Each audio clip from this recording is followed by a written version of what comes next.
Be ready. 10 seconds to go.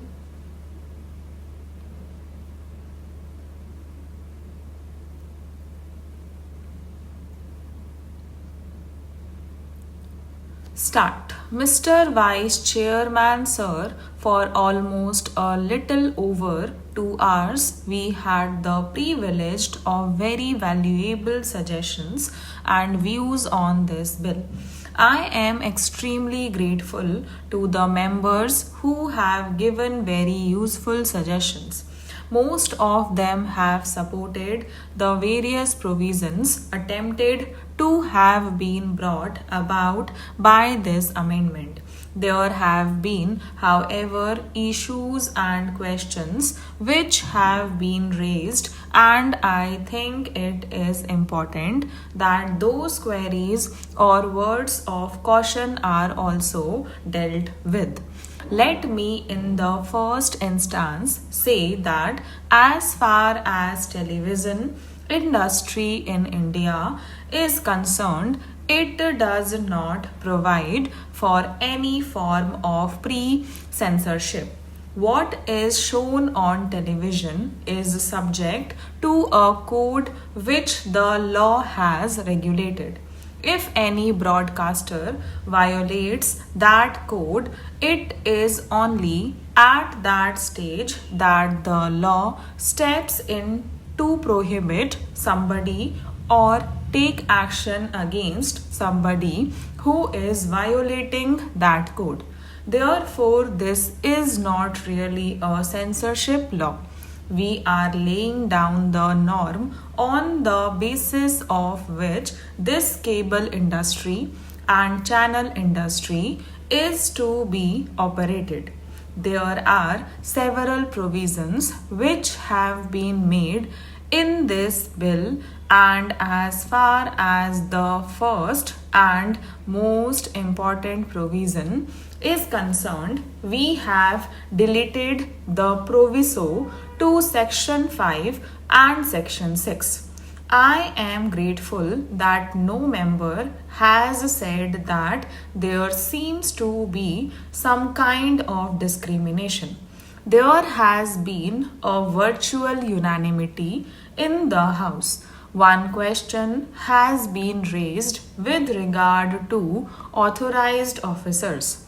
Earlier, in some provision of the Act, it was said that the central government or the state government could really take action. So the question is, are we really eliminating the powers of the state government by nominating the authorized officers in the Act itself? No, we are not doing that.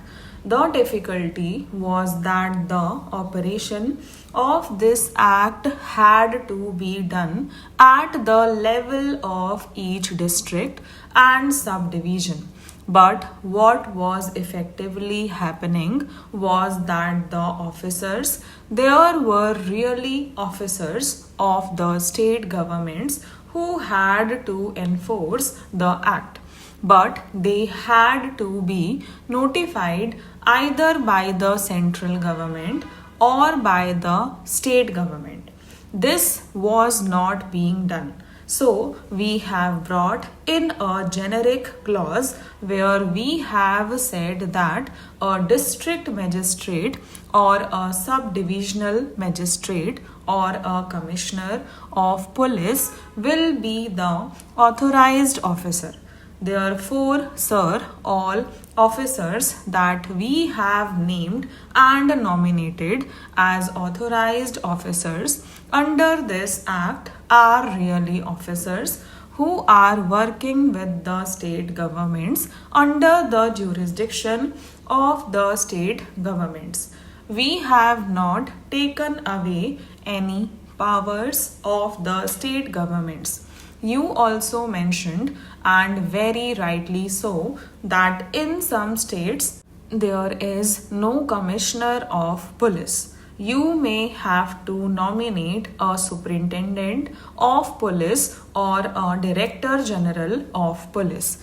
The amendment to the Act further says that we are entitled to notify in the official gazette such other names or designations of officers who will further be entitled to really put this act into operation.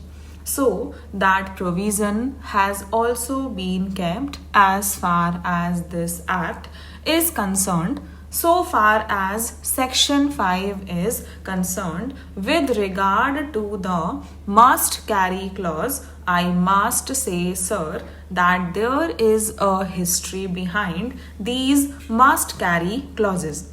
These must carry clauses are really there in a large number of jurisdictions in India and outside.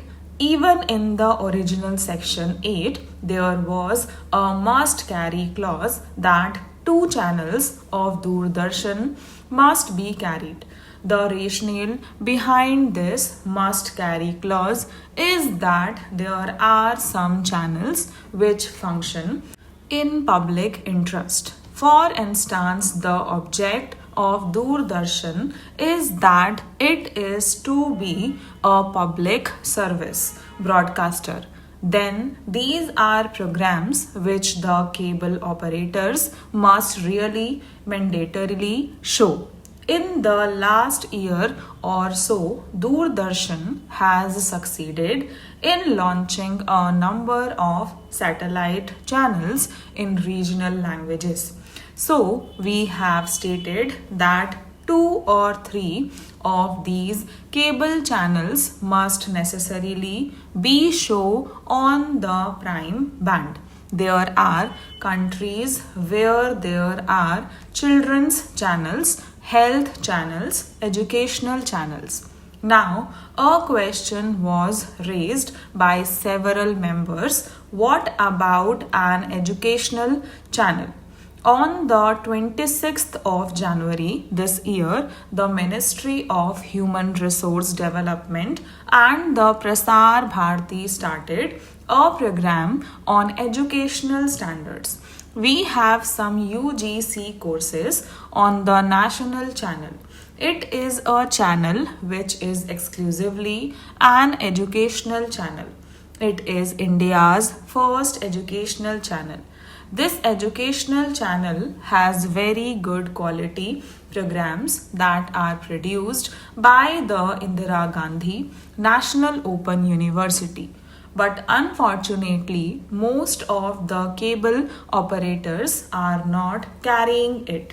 Therefore, with regard to the educational channel, I think it would be better if it can be made mandatory, because there is a section of the population which needs this and we must encourage these channels. For instance, in the United States, the children's channel is a mandatory channel. Each cable operator has to carry it because it caters to a segment of the audience which must receive the kind of program that it is entitled to. Stop.